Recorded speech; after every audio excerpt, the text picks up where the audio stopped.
शहजादियाँ, मैं आप लोगों से एक बात बयान फरमा दूँ। आजकल की औरत अपने शौहरों को इस तरह करती है, इस तरह रसवाइयाँ करती है, अल्लाह अल्लाह के शौहर की इज्जत की कोई परवाह नहीं करती। लेकिन तुम जान लो मेरे नबी की मुक़द्दस शहजादी मौला-ए कायनात का इरशाद गिरामी है कि अगर मैं अपने बाद किसी को हुक्म देता सजदा करने का तो वो औरतों को देता कि औरतें अपने शौहरों को सजदा करे। लेकिन औरतें यहाँ तो हमको मालूम पड़ता है बहुत सारे गाँव में, बहुत सारे मोहल्ले में, तमाम कई जगहों की मैं बात क्या करूँ, मैं बहुत सारे गाँव में देखी हूँ कि औरतें अपने शौहर को गालियाँ भी देती हैं। अस्तगफिरुल्लाह अस्तगफिरुल्लाह माज़अल्लाह। शौहर गाली देने की चीज़ नहीं है। शौहर अगर तुझे चाहते कि पूरी रात खड़ी रहो तो तुझे खड़ी रहने का हुक्म है। मेरे नबी की मुक़द्दस शहजादियाँ, मैं आप लोगों को एक बात बयान फरमाना चाहती हूँ कि एक मर्तबा की बात है, हजरत उम्मे सुलैम रज़ियल्लाहु ताला अन्हा यानी हजरत अबू तलहा जब सफर में गए थे, कई महीने से सफर में थे, तो मालूम हुआ कि जब सफर से वापसी हो रही थी तो अल्लाह अल्लाह बीवी खूब बिना श्रृंगार यानी बन सज संवर कर बैठी थी, अपने शौहर की खुशी पर खूब सज धज कर बैठी थी। अल्लाह अल्लाह। लेकिन हमारे माशरे का ये माहौल है कि अगर आज लड़कियां जब बाजार की जानिब निकलती है, जब बाजार जाती है, जब कोई शहर जाती है, जब कोई गाँव में जाती है, जब किसी से मिलने जाती है, तब सजती है। ये बताओ ये तुम्हारा सजना जायज है? बिल्कुल नहीं। शौहर बाजार गया तो भी तुझे सजने का हुक्म है। अगर शौहर तुम्हारा बाहर गया तो भी तुझे सजने का हुक्म है। सज धज कर अपने शौहर का इंतजार किया करो।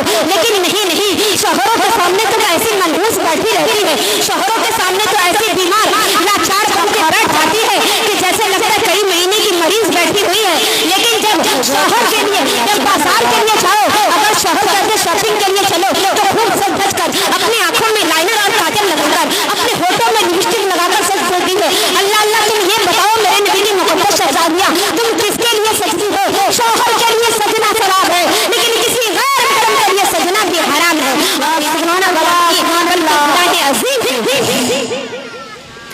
तो हजरत उम्मे सुलैम रज़ियल्लाहु ताला अन्हा जब सज धज के बैठी थी, जब शौहर के वापसी का माहौल हुआ, जब शौहर घर में दाखिल हुए, इतने में बेटे का इंतकाल हो जाता है। अल्लाह अल्लाह। बेटे की लाश को छुपा देती है, इस तरह से छुपा देती है कि जैसे कोई इंसान सोया हुआ है। अल्लाह अल्लाह। मेरे नबी की मुक़द्दस शहजादियाँ, जरा दिल के कानों से सुनना। आज औरतें पहाड़ की जितनी बड़ी यानी कि सुई के नाके के बराबर भी अगर कोई बात रहती है तो शौहरों के सामने वो सुई के नाक के बराबर बात को भी पहाड़ बनाकर पेश करती है। एक हजरत उम्मे सुलैम थी जो पहाड़ के बराबर बात को भी सुई के नाक के बराबर भी बनाकर पेश की। सुनो, जब हजरत उम्मे सुलैम का बेटा इंतकाल हो गया तो बेटे की लाश को छुपा दिया। जब शौहर घर में दाखिल हुए तो सलाम अर्ज करती है, फिर शौहर के लिए अच्छे से खाना लगाती है, पानी लगाती है, शौहरों को मीठी मीठी बातों कहकर खाने खिलाती है, मीठी मीठी बात कहकर शौहरों के ऊपर यानी कि जितनी बातें होती है अपने शौहरों के साथ, जब शौहर खाने से फारिग हो जाता है तब वो क्या कहती है कि अपने शौहर और बीवी का जो मामला होता है वो भी शौहर और बीवी का मामला जो होता है, जो शौहर का मामला होता है वो भी वो भी कर लेती है। जब शौहर से फारिग हो जाता है, खाने पीने हर चीज से फारिग हो जाता है, जब बदन सुकून में इत्मीनान की जगह पे आ जाती है, तब शौहर को जब देखती है कि शौहर का मिजाज बन गया तो शौहर से बैठा कर देखो किस तरह से पूछती है कि ऐ मेरे सरताज, आप ये बताइए कि अगर किसी की अमानत मेरे पास है, अगर वो अपनी अमानत मांग रहा है तो क्या हम उसकी अमानत को दे दें या नहीं दे? अगर वो अपनी अमानत मुझसे ले लिया हो तो क्या इसमें नाराज होने की बात है या नहीं? तो शौहर में जवाब देता है नहीं, जिनकी अमानत है वो अमानत अपनी बेशक वो ले सकता है, इसमें हमें नाराज होने की कोई बात नहीं है। अल्लाह अल्लाह। कुर्बान जाओ हजरत उम्मे सुलैम ने जो पहाड़ की जितनी बड़ी बात को किस तरह शौहरों के सामने एक लकड़ी के बराबर बनाकर पेश करती है। मेरे नबी की मुक़द्दस शहजादियाँ फिर कहती ये बताओ मेरे सरताज, आप अल्लाह की अमानत हो कि नहीं? फिर कहते हाँ मैं भी अल्लाह की अमानत हूँ। फिर कहता कि ये बताओ मैं अल्लाह की अमानत हूँ कि नहीं? कहता हाँ तुम भी अल्लाह की अमानत हो। फिर कहते ये बताओ मेरा और आपका बच्चा जो है वो अल्लाह की अमानत है कि नहीं? तो कहता कि हाँ वो भी अल्लाह की अमानत है।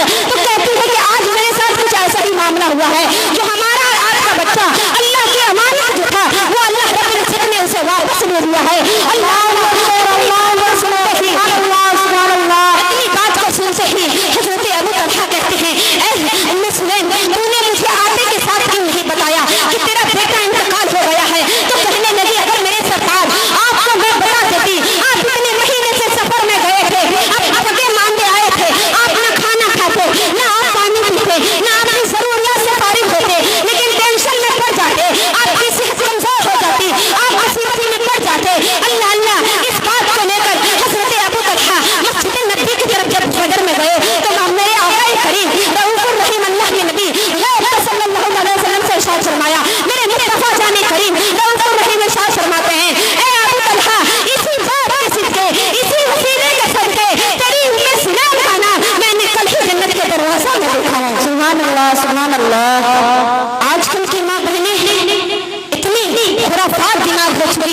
कि शौहर घर में दाखिल नहीं हुआ।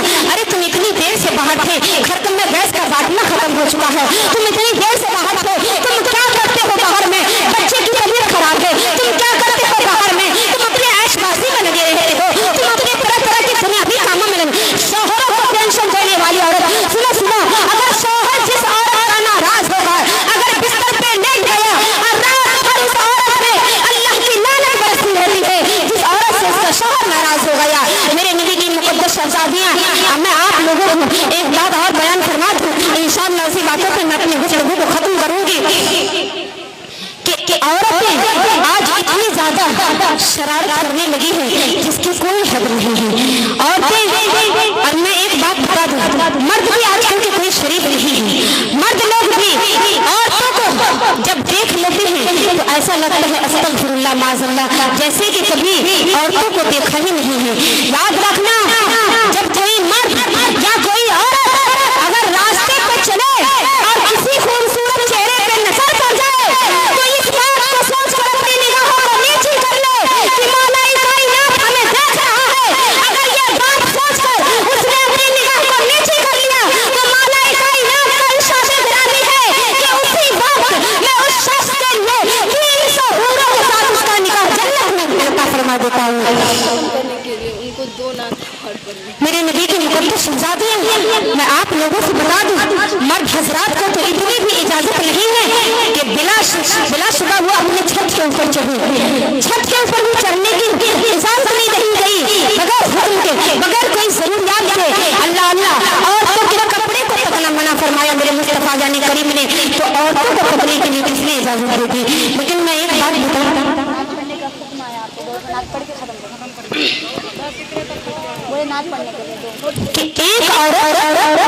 एक औरत 4 मर्दों को जहन्नम में लेके जाएगी। कितनी मर्द को? 4 मर्दों को। औरतें इतनी फितना व फतूर होती है जो एक औरत 4 मर्दों को जहन्नम में लेके जाएगी। जब बरोज़े हश्र औरतों को जहन्नम में डाला जाएगा, मौला करीम इरशाद फरमाएगा फरिश्तों से, क्या फरिश्ते जाओ इस औरत को जहन्नम में ले जाओ घसीटते हुए। तो औरतें कहेगी नहीं नहीं मेरे मौला, जब मैं दुनिया में थी तो मेरे सरपरस्ती, मेरे सर पे यानी मेरा हाकिम मेरा बाप था। मेरे बाप ने मुझे कभी गलत कामों से नहीं रोका, मेरे बाप ने मुझे कभी बाजार जाने से नहीं रोका, मेरे बाप ने मुझे कभी गैर कामों से नहीं रोका, मेरे बाप ने मुझे कभी बुराई से नहीं बाज नहीं फरमाया। इसीलिए कि मेरे साथ जहन्नम का हकदार मेरा बाप है। अल्लाह अल्लाह, देखो जरा औरत की फितना को।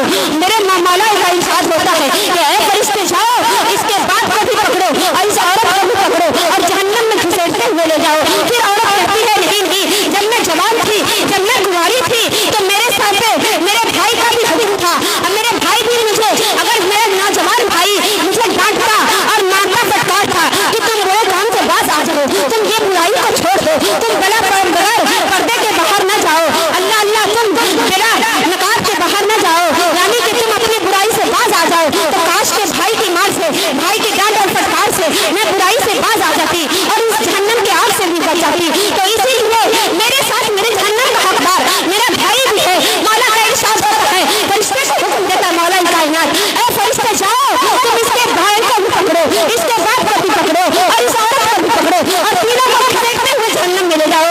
फिर औरत कहती है नहीं, जब मैं शादीशुदा हो गई तो मेरे शौहर का हुक्म मेरे ऊपर आ गया। अगर मेरा शौहर कहता कि ऐ औरत तू नमाज नहीं पढ़ेगी तो मैं तुझे तलाक दे दूंगा, ऐ औरत तू अगर मेरी बातों को नहीं मानेगी तो मैं तुझे अपनी जिंदगी से डिलीट कर दूंगा, ऐ औरत अगर तू अपने घर में इज्जत और आबरू के साथ जिंदगी बसर नहीं करेगी तो मैं तुझे अपनी जिंदगी से खत्म कर दूंगा। शायद उसकी तलाक की धमकी से मैं इस अजाब से बच जाती, उसकी तलाक की धमकी से बुराई से बाज आ जाती और ये जहन्नम की आग से भी बच जाती। इसीलिए मेरे साथ मेरे जहन्नम का हकदार मेरा शौहर भी है। अल्लाह अल्लाह, मौला कायनात साथ फरमाता है, ऐ फरिश्ते जाओ इसके बाप को भी पकड़ो, इसके भाई को भी पकड़ो, इसके शौहर को भी पकड़ो और इस औरत को भी पकड़ो और तीनों चारों को जहन्नम में घसीटते हुए ले जाओ। फिर और कहती है नहीं अल्लाह अल्लाह, अभी नहीं, अभी मेरे सर मेरा बेटा भी है, जिस बेटे को मैंने 9 महीने अपने शिकम में रखा, जिस बेटे को मैंने, जिसके लिए न जाने कितनी रात जागी, जिसके लिए मैंने न जाने कितनी रात भूखी सोई, न जाने कितनी ताने मसले सुने, तरह तरह के दर्दों से, मुश्किलों मुश्किल से मैंने इसको जिंदगी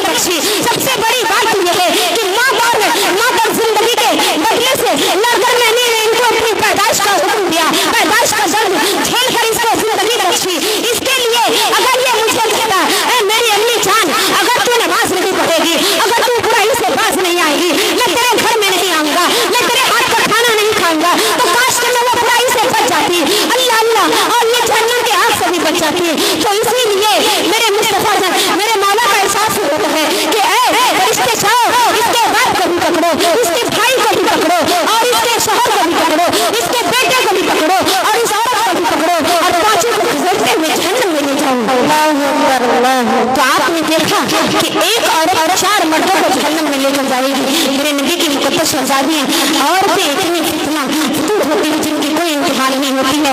आइए मैं इन्हीं बातों को जिंदगी रही तो जितने लोग इसमें नमाज नहीं पढ़ते हैं सबसे पहले हाथ उठाए। कितने लोग नमाज नहीं पढ़ते? ईमानदारी के साथ जो लोग नमाज नहीं पढ़ते हाथों को उठाए थोड़ा और वादा कीजिए अल्लाह उसके रसूल की महफिल में कि तमाम माँ बहनें नमाज पढ़ेंगी। एक आवाज में बोलिए, हम कम सुनते हैं, थोड़ा आप लोग बुलंद आवाज से बोलिए। सब लोग नमाज पढ़ेंगे ना? रमजान से शुरू हो जाना चाहिए। ये नहीं है कि रमजान शरीफ आया तो मसल्ला बिछा लिए, रमजान शरीफ गुजरा मसल्ला उठा के रख दिया, ऐसा नहीं होता मेरे नबी की मुकद्दस शहजादियां। आप लोग अल्लाह उसके रसूल से मोहब्बत करती हैं तो पंजगाना नमाज बनिए, इसलिए कि मरने के बाद सबसे पहला सवाल नमाज का ही होगा कब्र के अंदर। अल्लाह अल्लाह मेरे नबी की मुकद्दस शहजादियां। इसी बातों पर मैं अपनी तकरीर को खत्म करती हूँ। वमा अलैना इल्ला अल बलाग। अस्सलामु अलैकुम व रहमतुल्लाहि व बरकातहू।